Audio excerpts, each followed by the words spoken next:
Hello and welcome to the Selfish Three Balls Movie Club. I'm Chris. Jasmine.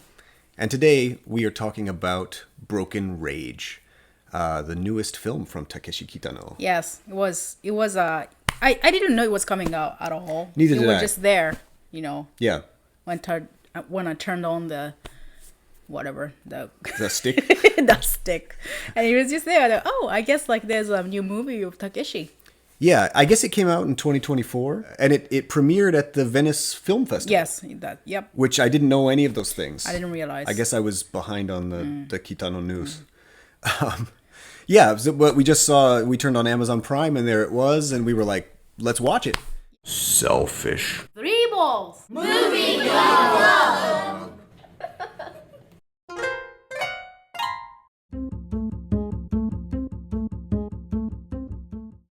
Yeah, it was short. It was like 60 minutes, Right, or so. It was like an hour and a couple minutes, like 4 minutes or something.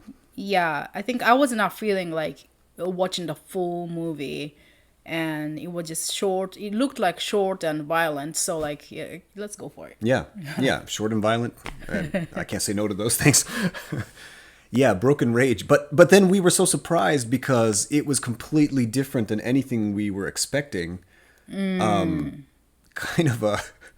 It's like the two sides of Takeshi Kitano. Yeah. You know what I mean? Like he's kind of marrying together his two selves. Yeah. The comedian side and the Yakuza gangster side. Yeah. In a really interesting way. About half of the movie is kind of a condensed, I think of it almost like a short story version of a Yakuza gangster film that, of course, Takeshi Kitano, known for his movies like Outrage and Sonatine, and one of my favorite movies, Brother, which is kind of an overlooked one. Really, really great Yakuza gangster films.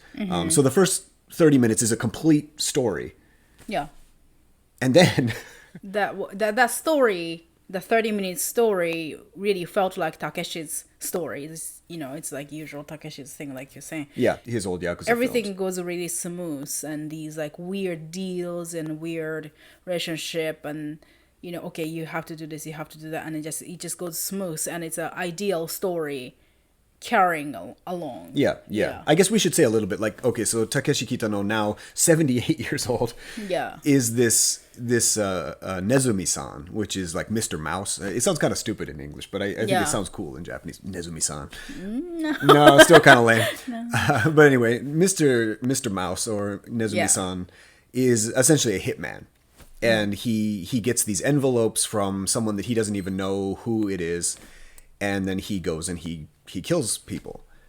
And he lives alone in this dirty little apartment, and he gets wrapped up in this he gets caught between the Yakuza and the police, basically. Yeah. And then he makes this deal with the police. Yeah. Instead of getting arrested, like, police offers like, well, why don't you go do this so that we can get more information from this group of mafia. Infiltrate. Yakuza. Infiltrate the Yakuza. Yeah. Right. And that's basically the story of the first 30 minutes of the movie is that story. It goes very smooth. Yeah, and it's, I was surprised when we were watching it, like, it's so slow at the beginning, and it's like, you see him, like, walking up the stairs to his apartment, and then he goes into the door, he, like, unlocks the door, and he goes in, and he takes off his shoes, and he comes in, and it's like, for a movie that's only an hour long, I was like, this is really, like, taking its time, not in a bad way, but, it felt like it was going to be a much longer movie. And then at the halfway point, there's like this text that comes on the screen, and it says spin-off. Yeah. And then the whole movie starts over again. Yeah. It's kind of like the Groundhog Day. Groundhog Day, or yeah. This is probably not even, like, it's probably just my insanity, but I actually kind of thought of Run Lola Run. Yeah. Because, I mean, the repetitions. Yeah, right. Or a Groundhog's Day, or that kind of thing, where it's like the possibilities, I don't want to say like a multiverse kind of story, but it's like, what if, instead of this, then that, or Yeah. But instead of being like an alternative version of events or like The Road Not Taken, it's literally the same story again, but done as like a bonkers slapstick comedy. Yes. Which is the first time I've ever seen that done. I don't think I've ever seen a movie like this, like for good or for bad. Yeah. It was like, at first I was kind of like, what? Okay, it's just going to be the same thing again, but everything's like really goofy. Yeah, it was goofy.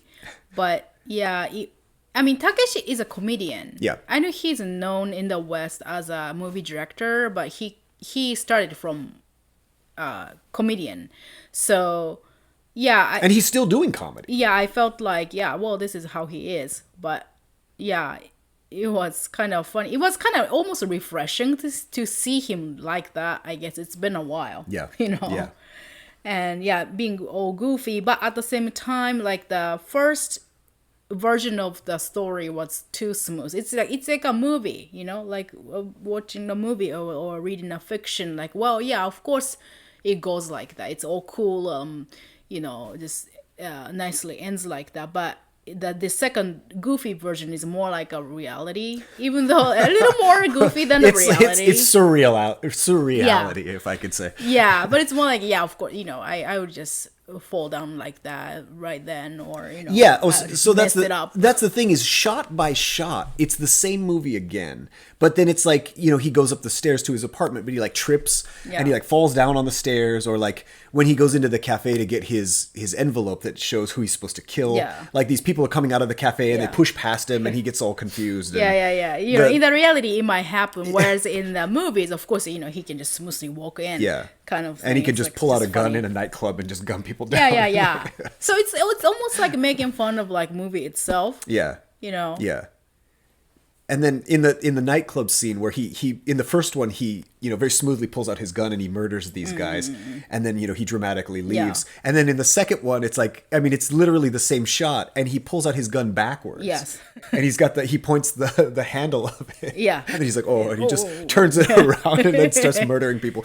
It's like, it's so goofy. It's completely it's slapstick, Yeah, you know. no.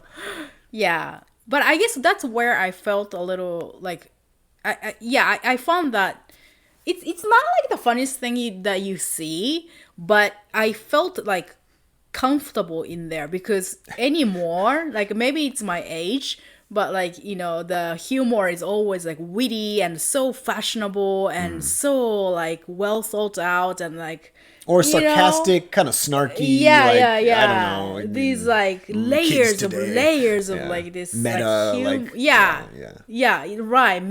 Meta. Just it's not aware at all. It's just a good old like slapstick comedy, and then that I felt a little like relieved. I felt like I was watching something from like back in the day. Yeah. It almost seemed like something that Takeshi had wanted to do when he was younger. Maybe I don't know if he did, but it was. I mean, it almost throws back to those real physical comedians from like 50 years ago. Definitely. You know, those bonkers comedies. Yeah, and I love the fact that he's so comfortable in the Yakuza world. Yeah. And he's such a famous comedian in Japan. Yeah. And then he's kind of bringing these two things together. I don't think a lot of people will love this movie. I don't think a lot of people will understand this movie. But being a Takeshi Kitano fan, I really appreciate the fact that he just went for it. Like both of these stories, I feel like he just put everything in there. He was just like, this is everything that I want to say. But then it's like, what is he really trying to say overall? I'm not really sure. Yeah. But he had fun. But he had fun doing it. And it's very entertaining. It's Yeah. Even when the jokes don't land, like there were a few times that I was like, what the? But then almost immediately, like a couple minutes later, there will be another joke, or not even a couple minutes, like a minute later, there will be a following joke that will be pretty funny. Yeah. Yeah. You know, sometimes I mean, he does bring these like Takeshi humor into his movies before too. Yeah. For example, some of the scenes reminded me of Kikujiro movie. From 90s. It's not the biggest Takeshi movie in the West, but I remember this movie very, very well because of the soundtrack. It's amazing. Hisai Shijo, who writes music for Ghibli animation, you know, his beautiful piece is a theme for this Kikujiro movie. Yeah, I forgot that he did the soundtrack. 1999. Okay. Yeah. Yeah, I watched this movie actually in the States. I rented the, I don't know, VCR or or DVD. I don't remember. Oh, really? Like a VHS tape? Yeah. Okay. Yeah, Yeah, Kikujiro. We watched it together. And there are some of that Takeshi like Japanese jokes in there that like they are like in the weird costume or those kind of things, which I feel like, well, does this really translate? Like I felt like the Western audience doesn't really get this Japanese joke. It's just like we don't get American jokes. Yeah. But he's very much known and loved in especially Europe. So they I guess they get the humor. Well, yeah. I mean, I guess so. Takeshi is very, very popular in Europe. Yeah. Much more than in the States. I think. I mean, in America, there are some people who love Yakuza movies like me, but we don't really know his whole career or everything that he's done.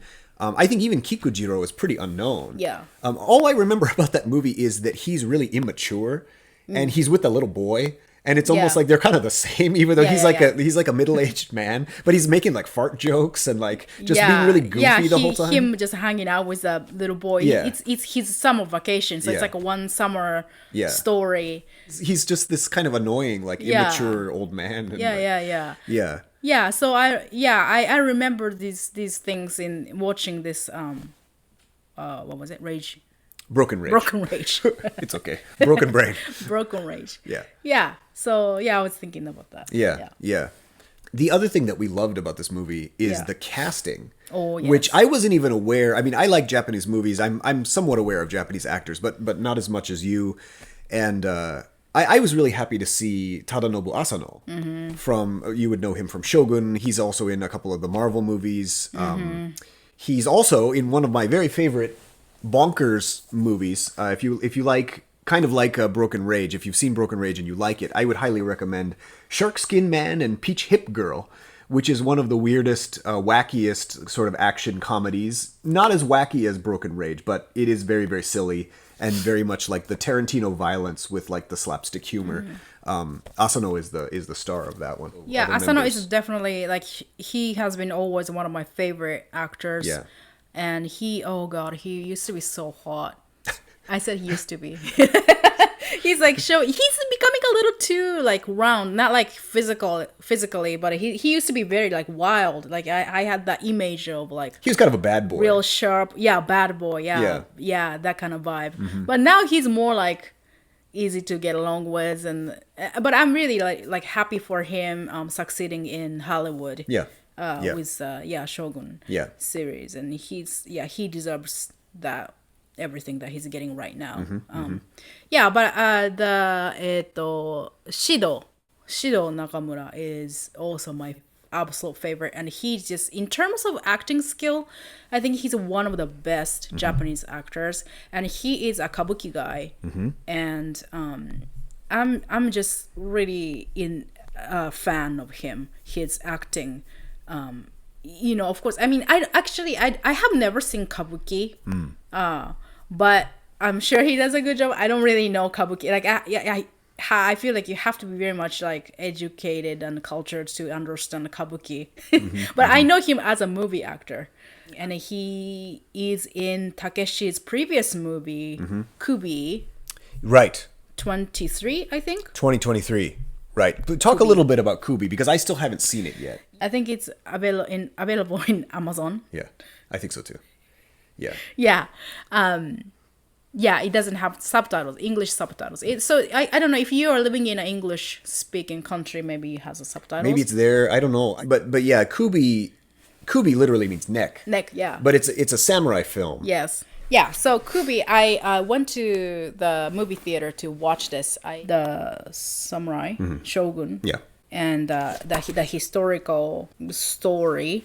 Sengoku period. Yeah, but it's Takeshi's version, so it's insanely violent. It's like really like pukey violent sometimes. Yeah. I don't like gore. But anyway, I enjoyed it very, very much because I knew it was going to be very violent. Anyways, Shido played this role that is a very poor farmer. And he longs for samurai and all the upper society, so he tries really hard and he gets kind of used, but like he looks really, really stinky and very uneducated, and I don't know. He does a very good job of painting that sort of like, in the Japanese history, like there's hierarchy going on back in the day, back in this day, and yeah, he does an amazing performance. I think it just deserves some recognition. And anyway, I was really happy to see him in here again, and he did a phenomenal job, I thought. Yeah, it's just he was a great actor. I think so too. I didn't know him before. I love everything, like how he even like nods or just make eye contact, and how he delivers a line, how he carries himself. Like, it's just that's how it should be. I feel like sometimes. Yeah. I'm looking here at the filmography. He was in Letters from Iwo Jima, I guess. Okay. And also he was in the live action version of Death Note. And he was the he was the voice of Duke. Yes, I knew that. I love Death Note, but I've never watched the live action one. But that's really awesome that he was the voice of Duke. I had no idea. He was also in Red Cliff, which is the John Woo Chinese movie, which I didn't know. I see. That's pretty cool. I see. I didn't know that either. Yeah. There were some Japanese actors in there. That's awesome. Takeshi has his like Takeshi people. Yeah. Like, Team Takeshi. Yeah. His homies. Yeah. Just like all the Western directors. Sure. The people he likes to work with every time. Yeah. I'm looking here. There's a Gekidan Hitori. Oh, yeah. It was him then. Yeah. I thought it was him. Okay. Gekidan Hitori. Yeah, he's in there too. In the goofy part. The Japanese comedian. Yeah, I was gonna say a lot of the more crazy comedians come in during the second half of the movie, where it's the goofy stuff, and Nezumi-san is actually dressed up like a mouse, and like all kinds of ridiculous things happen. Yeah. He's always like, he was doing the Takeshi Castle. I think it was broadcast in the States too, right? Maybe. Yeah, it's fairly well known abroad. Yeah, you can look it up if you don't know what that is. He's always the shogun. I guess he was always a shogun. No? Yeah. Shogun in the castle, and then all the young comedians come and then do this crazy stuff. But I always feel he's still doing that, like to bring out those younger comedians, and I mean, he knows what he's doing. He uses these young comedians in his movies so that they can get some attention. Yeah. And that Nishikigoi guy too. Yeah. So Nishikigoi. He's trying. I like that aspect of him.